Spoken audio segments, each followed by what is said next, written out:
اگر دعا کر رہے ہیں تو یار کیوں دعا قبول نہیں ہو رہی؟ تو ذہن میں رکھیں کہ ضرور اللہ تبارک و تعالیٰ نے ازل سے یہ فیصلہ فرمایا کہ آپ کے ساتھ اس طرح کا جب معاملہ ہوگا، آپ دعا کریں گے تو اتنے عرصے تک یہ دعا آپ کی مرضی کے موافق قبول نہیں ہوگی، یا ہوگی ہی نہیں، یا ہوگی ایک خاص ٹائم پر جا کر ہوگی۔ اس لیے آپ مایوس نہ ہوں، ہمت کر کے دعا کرتے رہیں۔ پہلی بات تو یہ۔ دوسری بات یہ ہے کہ دعا کی قبولیت یا عدم قبولیت، مقبول ہونا یا نہ ہونا، اس کی 3 صورتیں ہوتی ہیں۔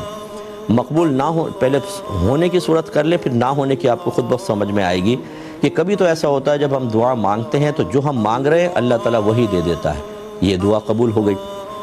کبھی ایسا ہوتا ہے کہ جو ہم مانگ رہے ہیں وہ ہمارے حق میں بہتر نہیں ہوتا، لیکن ہمیں نہیں پتہ ہوتا، تو اللہ تبارک و تعالیٰ اس کو نہیں دیتا بلکہ اس کے بدلے کوئی اور چیز عطا فرما دیتا ہے۔ تو آپ دیکھیں ایک بعض اوقات ہم کوئی چیز مانگ رہے ہوتے ہیں وہ نہیں ملتی، بغیر مانگے بہت سی چیزیں مل جاتی ہیں۔ یہ بھی قبولیت کی ایک علامت ہے، یا ایک اللہ تعالیٰ کی طرف سے قبولیت کی ایک نشانی بنائی گئی ہے۔ اور تیسرا ہوتا ہے کہ دنیا میں کچھ نہیں ملتا بلکہ وہ دعا ذخیرہ کر دی جاتی ہے، اور نبی کریم صلی اللہ علیہ وسلم فرماتے ہیں کہ بروز قیامت جب ایسے اشخاص آئیں گے اور پہاڑوں کے برابر نیکیاں دیکھیں گے یا اجر دیکھیں گے تو اللہ تعالیٰ کی بارگاہ میں پوچھیں گے کہ یا رب کریم یہ ہمارے کس عمل کا بدلہ ہے؟ تو اللہ تعالیٰ فرمائے گا یہ وہ دعائیں ہیں،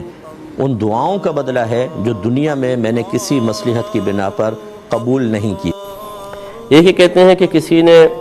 کسی گھر میں چوری ہو گئی، انہوں نے کسی عامل صاحب سے معلوم کیا، انہوں نے اس ایک رشتہ دار کا حلیہ بتایا اور کہا کہ اس نے موکل کے ذریعے، معقل کے ذریعے کہنا چاہیے، موکل کے ذریعے چوری کروائی ہے۔ تو کیا ایسا ہو سکتا ہے؟ دیکھیں، جنات کے ذریعے مال اٹھوانا یہ تو ہو سکتا ہے، کیونکہ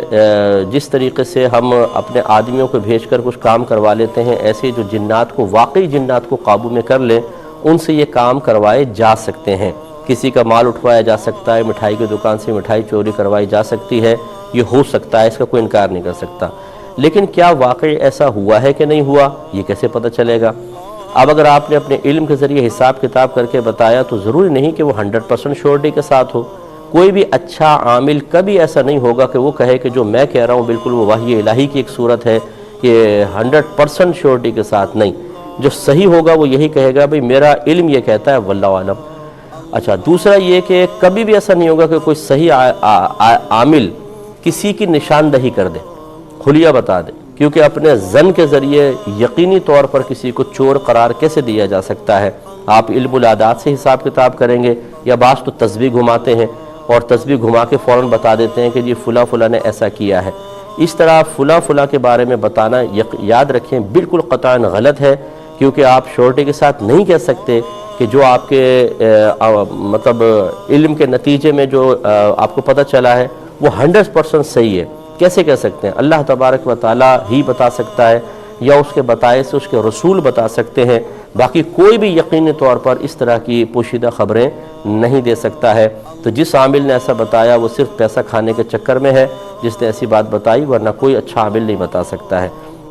ایک انہوں نے پوچھا، بہن نے پوچھا تھا کہ یہ جو ہم میسیجز چلاتے ہیں جمعہ کے مبارکباد کا میسیج، یا یہ کہتے ہیں جی درود پڑھیں اتنا آپ کو ثواب ملے گا، یا جمعے کا درود وغیرہ اس طرح کے بھیجتے ہیں، تو کسی نے کہا ہے کہ یہ بدعت ہے، اس کو اس طرح نہ عام کیا جائے۔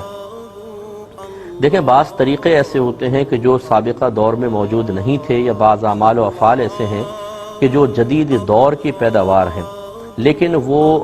مطلب اس اعتبار سے کہ وہ بعد میں پیدا ہوئے ان کو بدعت کہا جاتا ہے، لیکن اگر وہ قرآن و حدیث کی تعلیمات کے خلاف نہ ہوں تو پھر ان کو بدعت قبیحہ نہیں کہیں گے، بدعت ضالہ نہیں کہیں گے، بلکہ وہ بدعت حسنہ یا بدعت مباحہ میں آتے ہیں۔ بدعت حسنہ کا مطلب کوئی نیا کام آپ ایسا پیدا کر لیں کہ جو پہلے اس کا کوئی حکم نہیں ہے، نہ اس کے بارے میں سرکار صلی اللہ علیہ وسلم نے کوئی تلقین کی، نہ خود کیا، لیکن وہ دین کے لیے فائدہ مند ہے، اس میں کوئی فائدہ ہے، تو وہ بدعت حسنہ کہلاتی ہے، یعنی اچھی بدعت ہے، اس کا ثواب ملے گا۔ اور اگر کوئی نیا آپ کام ایجاد کر لیتے ہیں جو قرآن و حدیث کے خلاف نہیں، لیکن کوئی اس پہ نیکی کا تعلق نہیں ہے، اسے بدعت مباحہ کہتے ہیں، نہ اس پہ گناہ نہ ثواب۔ تو دنیاوی جتنی بھی ایجادات ہیں جو نئے نئے دیکھیں، صوفہ سیٹ ہیں، سواریاں وغیرہ ہیں، یہ بدعت مباحہ ہیں۔ اور جو اچھی چیزیں ایجاد کی گئی ہیں جیسے مسجد پر گنبد و مینار وغیرہ کا مسئلہ ہے، جماعت کے لیے اوقات مخصوص کر دینا، اسی طرح مدارس کا قیام، ان کے لیے سلیبس، پھر ان کے لیے اوقات مخصوص کرنا، پھر آخر میں دستار بندی ہے، پھر سرٹیفکیٹس وغیرہ آج کل جاری کرنا، یہ سب کے سب بدعت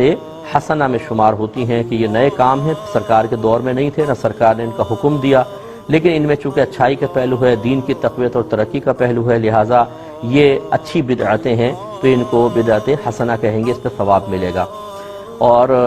ایک ہوتی ہے بدعت قبیحہ یا بدعت سیئہ، وہ ہوتی ہے جو قرآن و حدیث کے بالکل خلاف ہو، کسی عقیدے کے خلاف ہے، قرآن حدیث کی تعلیم کے خلاف ہے، وہ بری بدعت ہوتی ہے، جیسے نیا عقیدہ ایجاد کر لینا یا کوئی گناہ کی چیزیں ایجاد کر لینا، یہ ہیں بدعت سیئہ۔ تو ابھی جو جمعہ کی مبارکباد دینا اور درود مبارک کی تلقین کرنا، یہ زیادہ سے زیادہ بدعت مباحہ میں آئے گا، گناہ نہیں ہے۔ جو اس کو بدعت سیئہ کہے وہ خود گناہگار ہوگا۔ امید ہے کہ آپ بات سمجھ گئے ہوں گے۔